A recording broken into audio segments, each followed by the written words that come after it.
test. Test. Test, the first token. Okay, let's go. So thanks everyone for coming to this panel. I think we have a bunch of very innovative, very smart people. We have the chance to have them there. The question I want to ask as a start, before making presentation is, are ordinals the only and the first way to tokenize, to create NFT on Bitcoin blockchain? So I would like you to answer that and introduce yourself and what you did in the space. No, they're not. There were colored coins. I think there might have been some other colored coin-ish experiments. Omni. Oh no, what was Mastercoin it was called, Counterparty. So there have been several ways to make tokens and NFTs on Bitcoin for years. No? What was your question? What have I done? Well, I fooled around with, I made some tokens on Counterparty experimenting, and I'm a Rare Pepe scientist, so I helped shepherd the Rare Pepe project, and made several Rare Pepes from 2016 to 2018, and I'm a general shitposter. Hi, I'm Mike. I'm also a Rare Pepe artist. Do it like this. Everyone hold their mics like this, really loud, then you can go like that. I've been involved in Counterparty since around 2016. More recently, I created the Bitcoin stamps protocol. That's sort of a meta layer on top of Counterparty. And otherwise, yeah, that's about it. Just can you say a few words about what is stamps and what is different from ordinals? So stamps is Counterparty. The difference is, like ordinals, we're encoding the data on chain. So we're using Counterparty as the token layer to handle ownership, but the data is on chain like ordinals. However, we store the data in a slightly different way. With ordinals, they store it in what's called the witness data, and we store it within the UTXO set. And so the value proposition of stamps is that it's more resilient to pruning, making it far more resilient and permanent on the blockchain. And I'm Cornholio the Great. I came in 2019. I met these two gentlemen at a conference and some other Counterparty people. And then I started creating some Bitcoin cards and collecting Rare Pepes, going back through getting Spells of Genesis, and just kind of going back, and then eventually looking back through the history, came across Olga. And that eventually inspired me to make what became the, as far as we know, the first UTXO set that had the token and chain, on-chain art with a CC Satoshi, which was inspired by the Satoshi card from Spells of Genesis, and then also the Olga, the broadcast, the base 64. So we have a nice little connection all between us three here, and because Mike was the one who formalized it. Yeah, formalized the protocol. There were definitely attempts before stamps, trying out different things. Sorry. And yeah, what brings it full circle is Olga, and Olga stamps, basically, which uses a method of encoding data that JP came up with. And I guess I'll pass it. Can I? Well, I should just also know that I did this 2 years prior to Inscription 0, too. So there's been on-chain Bitcoin art that's been tokenized for before. I just want to ask a quick question because you mentioned. JP, what is Olga? All right, so Olga was a token that I issued 10 years ago. In 2 weeks, it will be exactly 10 years ago. And why I did it, or what inspired me, was simply I came across this counterparty token platform on Bitcoin. And my first thought was, wow, this is cool. Like these tokens are equivalent to Bitcoin. So why not just issue one single token as a surprise to my girlfriend, Olga?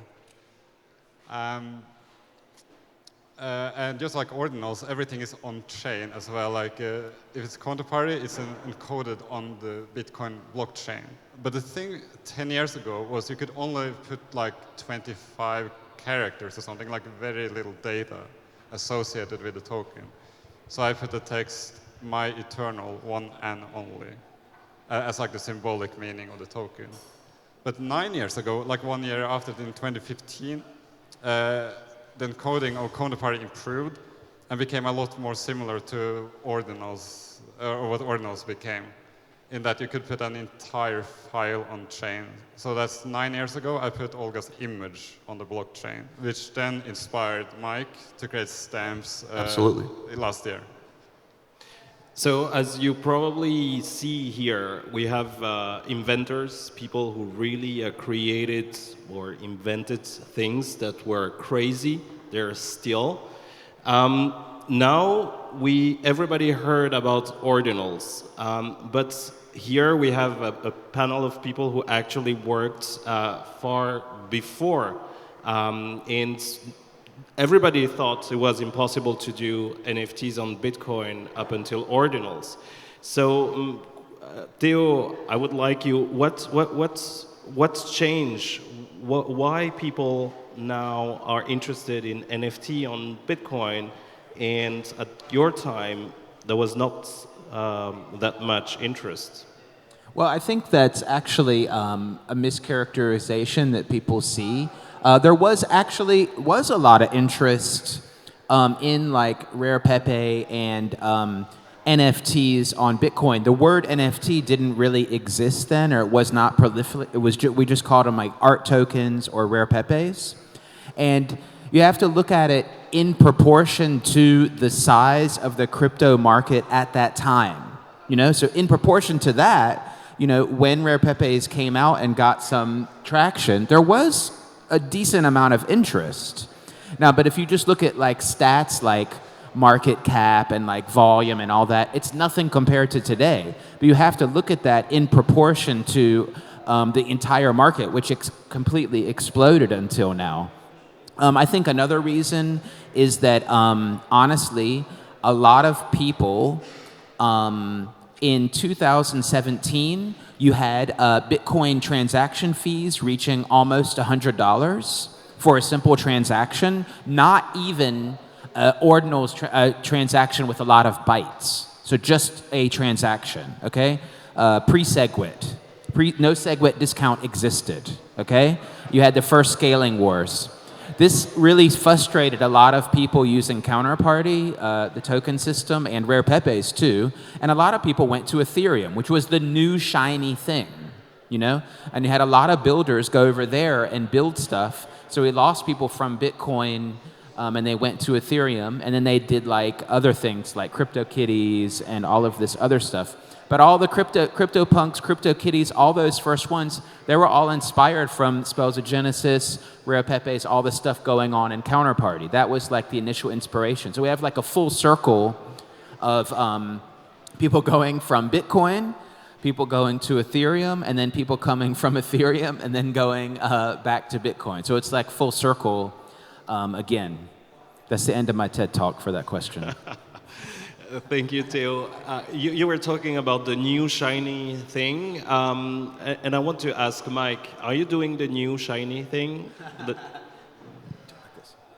Well, we're trying.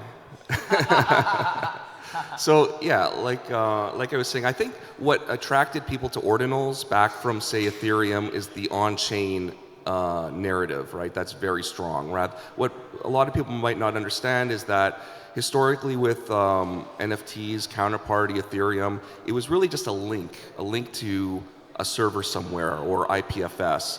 The data itself was not on chain.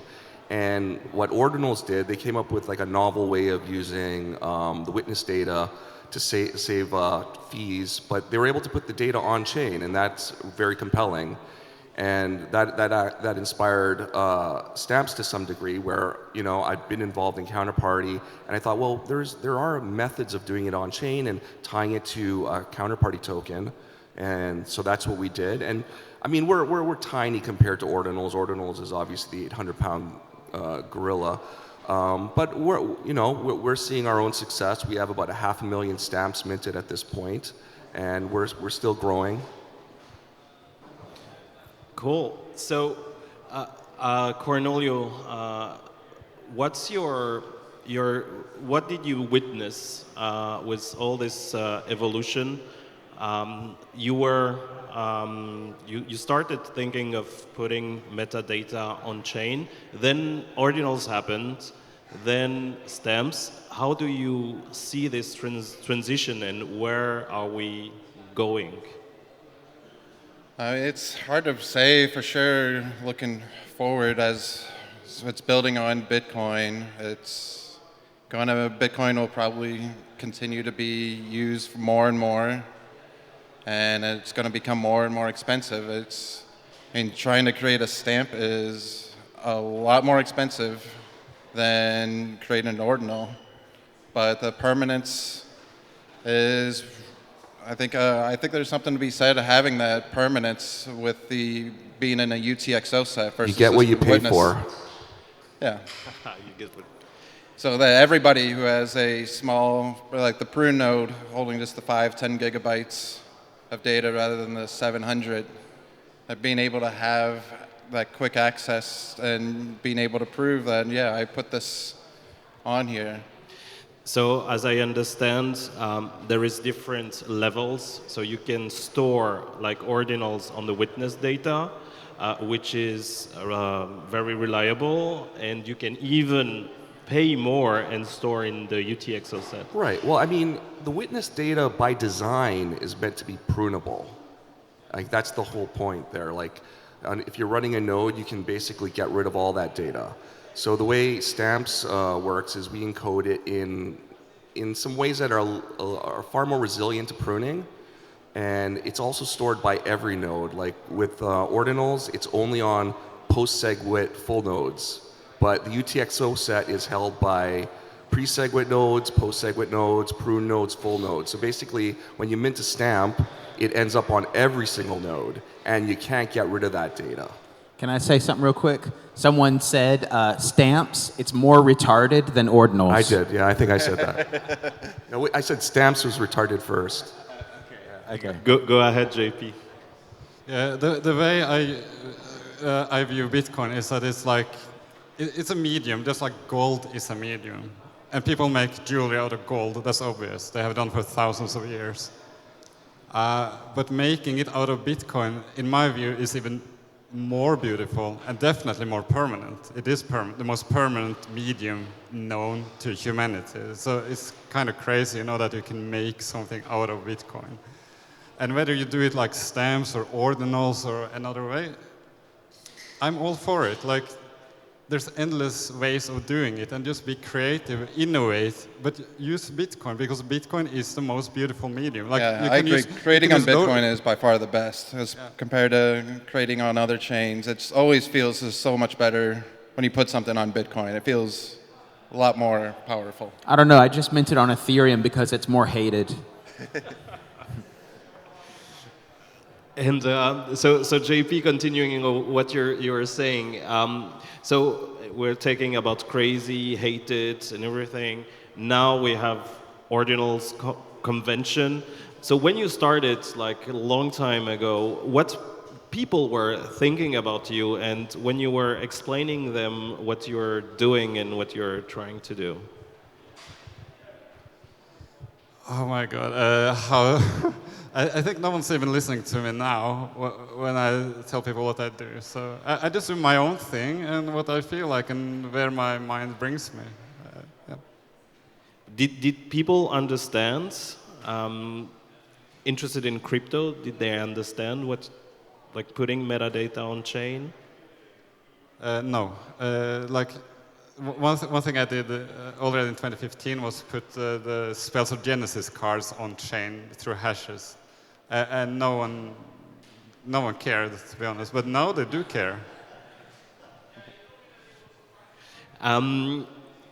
Okay, so with ordinals, there is a movement and more mainstream view with runes and ordinals and counterparty and different protocol. So how do they compete? Do they cohabit together? They all bring value to each other? Is there protocols that will win at the end or change? How do you see it, Theo? I mean, they coexist. I mean, of course, you could say they compete. I think that so for like counterparty, you know, people know counterparty. They'd be like, oh, well, counterparty, that's where rare pepes are. So that becomes kind of like where they're located, for example, or that's where Spells of Genesis is. So that won't go away.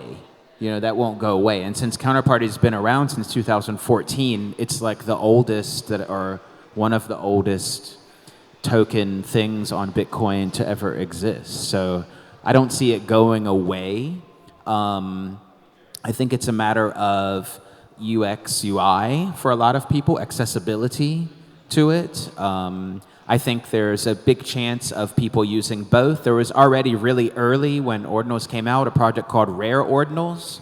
And basically what it did is it took an ordinal and put it in the description of a counterparty asset that's a one-of-one divisible.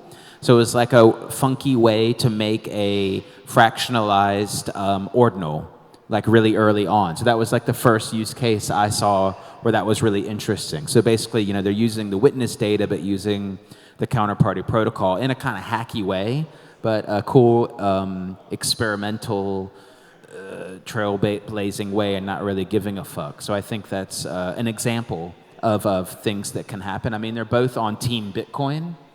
So it's like Team Bitcoin, kill them all. No, I don't know. No, don't kill them all. Peaceful. Mike in Space, what do you think? Are you on Team Bitcoin or are you on Team Stamps? I'm on Team Bitcoin. Bitcoin first and foremost, absolutely. I don't think Luke Dash Jr. No. agrees with you. I mean, we're all shitcoiners to Luke. Yeah. And you, JP, as you are you like experimenting, from what I understand, like playing with things. Did you play with ordinals? Are you continue to experiment new things? Yeah, I was actually working on a new image format early this year. That would be excellent for putting on chain, because everything would be much smaller. Until I started testing it out, and it worked the opposite way. So I just discarded it. There is I will do something special here. We were talking a lot about counterparty, and we have innovators, and we have actually the one who worked on counterparty. He was not on the panel, but we have the chance to have him here last minute. So Adam, would you join us on stage a little bit as a guest star? Applause. Okay. Okay. Yeah. So we have the chance to have Adam. He's one who started this tokenization that we use today. That was not the first one. Colored Coin you mentioned, and some others. So Adam, what was your idea, and can you explain what were the idea at that time and how it evolved and how is it now? Yeah, the idea for Counterparty really did come from Mastercoin. But Mastercoin actually hadn't implemented anything when it came to tokenization at that point. Colored coins existed, and people had not used them for any artwork that I know of, any NFTs or memes. Those came later. And I mean, the motivation for Counterparty was actually originally more around peer-to-peer finance, trading, what would later be known as DeFi. Contracts for difference, of all things, was probably the most exciting feature to me. But also just the ability to create new tokens. Yeah. And it turned out the ability to tokenize was more important, more fundamentally important, I think, than the betting or the oracles or the trustless on-chain peer-to-peer gaming that we implemented. And the DEX even. I mean, we had the DEX working on day one, but no one used it until there were tokens to trade. So, Can you explain what a DEX is? Yeah, DEX is a decentralized exchange. People overuse the term these days that they often apply it to centralized exchanges. I don't know why. A decentralized exchange is one that didn't. A decentralized exchange is a purely on-chain, trustless peer-to-peer exchange for tokens. And that was especially important to the world in 2014 because exchanges were disappearing and getting hacked, and everyone wanted an alternative. And Shaban, I've heard you say that inspired you to issue on Counterparty. Yeah. Was it had a DEX marketplace ready? Is that correct? Yeah, exactly. So there was different protocols that was mentioned, and I looked at the different protocols, and Counterparty had something. We were doing a trading card game, and Counterparty had something like DEX, decentralized exchange, where you can exchange a card for another or for a currency, and this makes full sense when it comes to trading card game. So for us, it was like the best solution to build on, even though Counterparty was more branded on a financial instrument, and the crazy idea was to put art or gaming items on that chain. Yeah, I think the craziest thing to like the big takeaway of the whole thing, because if you look at the release post on Bitcoin Talk of Counterparty, or you look at the documents, it talks about, like you said, like it talks about like peer-to-peer betting, dividend payments, a decentralized exchange, but it's like very much like kind of like alluding to how you could trade stocks as tokens, basically, you know? And what did people really use the betting stuff? Not really that much. Did people really use the Oracle function? Not so much. What did people do? They made funny trading cards and rare pepes. And those were like the two main uses ended up. So humans have this tool. It's kind of like caveman makes fire. And instead of like cooking meat, they like make funny pictures out of the smoke or something. You know? And that's why we're here at this whole conference, because we're using those tools to make like weird pictures and stuff. You know, and now there's like whole conferences dedicated to making funky pictures and stuff, and the DeFi stuff is happening too. But basically, like we in the 2016-17 era, we were joking like Rare Pepe, the correct way to use blockchain, like not dental coin ICO. You know, and I think like these whole conferences are kind of like evident of that, basically. I was just gonna point out, I think one of the coolest things that Spells of Genesis did was with Storage had their initial coin offering, and then there was the second issuance of Spells of Genesis, and it was only available by trading it for the Storage token. So that was a really cool initial use of the DEX. So Storage was a very early initial coin offering. Yeah. And to get the Storage Spells of Genesis card, you had to have the Storage token to trade against. And Adam, when you see all this craziness, were you shocked, or what was your initial feeling when you saw that? Be honest. Which craziness? Like Rare Pepe, gaming, Spells of Genesis, and everything. I'm here for the memes, I think. No, I think it's wonderful. I just get excited to see everyone using this technology in this way, creating real value on top of this cool technology, on top of Bitcoin, on top of Counterparty. And I like other Bitcoin L2s as well. I think ordinals is neat, etc. I think it's all, I'm Bitcoin first. And blockchain technology, I think, is awesome. And so it's really great to see that value. I mean, it has all of these memes and NFTs have as much value as any fine art in the physical world, as I think a point has been made many times before. And so I'm glad to see it. And is there an art trend or something that's emerging in Bitcoin in general that sets apart to other chains, like in the values or in the message, in the memes? Maybe Theo can understand. Is there other values? I mean, there's definitely like you can see like in here. There's like definitely, you know, fuck the system and fiat kind of like typical Bitcoin stuff. But I still don't think besides PFPs, I can say like there is a concrete ordinals aesthetic that like a go-to one besides PFPs right now. To be honest, it's mostly like PFP stuff.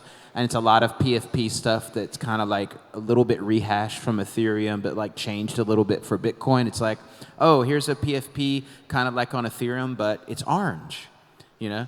And, or like, oh, here's another CryptoPunk variation, but it's on Bitcoin, you know? So we've seen a lot of that, but that's kind of typical for early stage stuff. And I think it's developing. I don't think you can say like, totally on chain Bitcoin is really an aesthetic. That's like saying like electric guitar is an aesthetic. It's not. It's how you play the electric guitar would be like the aesthetic of that music. And so how you play the token is going to be the aesthetic rather than the technical thing. Like electricity is not an aesthetic, you know? So I don't see one. I think like I said, I think people think of Counterparty, they think of like Rare Pepe or Spells of Genesis. I think ordinals, they think of PFPs. I think that, oh, I know what they think of. When they think of Bitcoin stuff, it's not, they think of misuse. So that's the whole thing that's great. It's like, so all of the stuff on Bitcoin is extremely punk and disruptive because as far as the Bitcoin network is concerned, Counterparty doesn't really exist. It's just like a bunch of weird transactions, would you say? Yeah, see, it's just like a bunch of weird transactions. It's like doesn't really exist as far as a network. It's like just fucked up transactions. And if you go to Ethereum, it's like, no, this is like a certain contract and this is a certain token. And the same thing for ordinals and inscriptions. Like, actually, that doesn't really, to the Bitcoin network, it's like, oh, this is just like a bunch of funky transactions. It doesn't really, it's not supposed to be there. And so, you know, the SegWit, everyone talks about like the SegWit discount. Well, it wasn't really supposed to be used for JPEGs, but it is. Everyone's like, well, fuck you, we're going to use it for JPEGs. And the same thing happened with Counterparty in a way. And the same thing is happening with the SegWit. And the same thing with stamps is even like more like fuck you. It's like even fuck you retarded. You know? It's like ordinals are not expensive enough. We're going to make it even more expensive. 4 times as expensive. And I want to ask this, Mike, what are the trends in stamps? What work? If I want to do a stamp, what style or what constraint I should? So what's kind of emerged in stamps is pixel art, because pixel art tends to compress very well, as well as different types of like scalable vector graphics. As well, we brought down minting costs significantly with Olga stamps earlier this year. So I mean, you can do it by hand, like you can craft the transaction, but there's a lot of minting services out there that take all the guesswork out of it and make it very easy. And they're pretty price competitive. It's just like a small markup. So yeah, it's an open protocol. You can mint stamps however you'd like, or you can use one of these services out there. I would like to open the question to the public. Since we have like really innovators there, it's your chance to ask them anything. Is there any question in the public? It's quiet. But I have some more. Yes. Well, I was just going to say, one trend I noticed on ordinals that is provenance, using like pizza sats or trying to find these rare Satoshis. But it's been something that we've done on Counterparty too, and it's like taking in consideration like what, you know, if there's a certain block height coming that you want to mint a token, like when block 777777 came around. You know, I minted a few tokens then because I didn't have any artwork in mind, but like the token is the art. Yeah, it's as Theo likes to say, the Gesamtkunstwerk. It's like there's a lot to consider when you're creating this canvas. and it's something I can use in the future, but I knew I wanted to have a few tokens that were issued on that block and having a certain name tied to them. And I see that that's a trend that, using the block 9, like the tokens that were traded are from Satoshi to Halfini. And yeah, pizza sats are another interesting one. So there is a lot of way to collect and different things to collect. So there is art, on-chain art. There is a token, as you mentioned. I want to ask Adam, because I heard this yesterday. Atomic swap, can you tell us a little bit about the future of counterparty and what to expect when it comes to cross layers? Sure, yeah. So Counterparty has been largely undeveloped for the past 8 years or so at the protocol level. People have been building pretty cool stuff on top of it. And that's where all the innovation has been, and Counterparty has been very static. But the market, the industry, the technology has changed a lot in that time, and I think there's a lot of opportunity for improving the underlying protocol and the ecosystem as a whole to support new projects and newcomers. One piece of that is adding additional features to Counterparty for integration with other Bitcoin L2s, for trustless atomic swaps and trading, other things as well. There are a lot of ways of making Counterparty better yeah, fixing some of the bugs that I introduced 10 years ago in it. So is it an old people protocol, or? Are you calling me old? If I look at the crowds when it comes, and this is maybe something we should think and consider. Bitcoin is kind of oldest blockchain. When we look at meme coins and like all new trendy stuff, it really attracts, I would say, younger generations. Is there a little bit of I would say generational approach when it comes to technology and what we build on technology? It's a hard question. Well, I mean, I would say that Counterparty being around so long, just by definition, it has the oldest community, and therefore they are older as a result, right? We've all been here for close to a decade, right? It is the longest running community within NFTs that I can think of. And I mean, I think there's still a lot of the meme coin stuff in Counterparty. We see it a lot on even stamps with SRC20. So I don't think we're immune to that. There's a little bit of everything on Counterparty. History matters, right? The older, I mean, Olga being one of the first NFTs matters today, right? And a lot of the most valuable NFTs that are traded today, most valuable tokens are the most valuable because of their age and the history and because of that early innovation. Yeah, innovation is very important, and blockchain can timestamp every claim. It's people are claiming things, but prove it's on chain is one important aspect. I would ask JP, when it comes to proving timestamping on chain, what are the means that you experiment with, to prove origin and prove provenance? Oh yeah, when it comes to Bitcoin, it's pretty easy because there are so many block explorers. So even if you don't run your own node, you can always go to BlockCypher or something and look up a specific transaction. And I even built a tool that will do it for you. So it extracts it directly from the blockchain, and there we have the proof. The proof is, with everything Counterparty, the proof is inside the Bitcoin transaction. So if someone tells you, oh, this asset was issued blah, blah, blah in 2014, you look up the transaction and you will find it. It's right there. With some artworks, there's a hash, and then you can show them the artwork and the hash, and you can verify yourself that it matches. In other cases, the entire artwork is on the blockchain, and you can regenerate it. But the bottom line in crypto is don't trust, verify. And that's the point of everything, that you yourself can verify. You don't need to trust anyone. The don't trust, verify. It is a little bit complicated to verify. Not everybody is capable of verifying. And then that's a question then about UI, UX. And also, my first question would be, how do I get involved with all this Rare Pepe stamps and everything? What wallet should I use? How does it work? Maybe I will ask this question to Mike.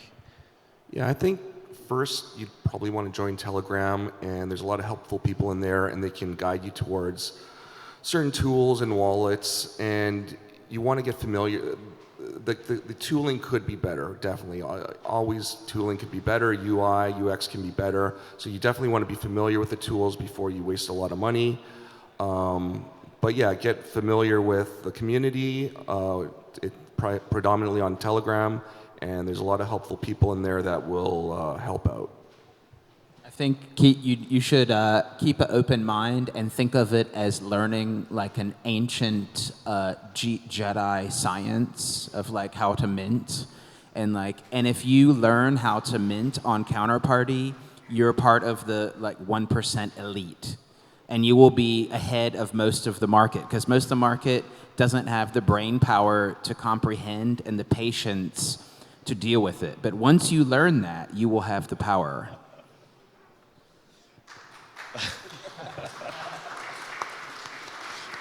So we must deserve it. Understood. Can you tell me a little bit about the value? Like, what's the value of the most valuable assets on this protocol? I don't know. We looked it up we looked up Pepe's on Pepe. What the fuck? The totally market cap. I don't remember what it was. I don't know off the top of my head. But I mean, Is it Test? Test is worth a lot. I mean, so Test Homer is the Pepe? So Test is the first token minted on Counterparty, which is from 2014. I don't know the value of it or the supply of it off the top of my head. Nakamoto card, last sales, I don't know, what, $200,000, $300,000? Yeah, that's likely to be the single So highest token. there's 300 of those. So I mean, there's definitely significant value on the chain, a lot of significant value. So much so that it's survived over 10 years through several bear markets. So I don't know, $1 trillion? I have no fucking idea. Were you able to calculate it? I think we're pointing out something important that we should work on is data. Yeah. Definitely. But on top of my mind, I heard, but I'm not. I'm not 100% sure. But Rare Pepe is definitely one of the most valuable collection ever, because there is a lot of different Pepes. In terms of valuation, but it's true we don't really see this data because it's not like OpenSea where you have a lot of data. So as you said, Theo, it's a hidden Jedi power. When you master it, you can get value out of it. JP, do you own a test token? What token do you own, and how did you got them? Most interesting ones. I personally don't own the test token, and I don't have any of those.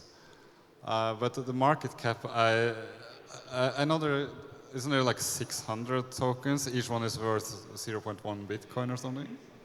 Maybe a bit more than that. I don't know what the last sale. Yeah, I can't remember exactly, but I think they're definitely over 1 ETH was, or 2 ETH I think was the last sales, which was really like, that's kind of the bottom. And I think that's 400, so, but yeah, that's around where Test is. And so that's the first token. And it has its significance just as being that. And yeah. Who issued the test? Was it you, Adam? No, it was not. I remember I think it was 2021, people started reaching out to me randomly on the internet asking if I owned Test, because at the time it was going for single-digit millions of dollars. No, I didn't, and I should have. What I did was I issued all of my tokens on testnet, like a responsible developer, and then I launched on mainnet, and I said, "That's cool. I know it works," and someone else did it. So, yeah, it's worth something. So a lot of hidden gems. Thank you for the panel. They deserve a round of applause.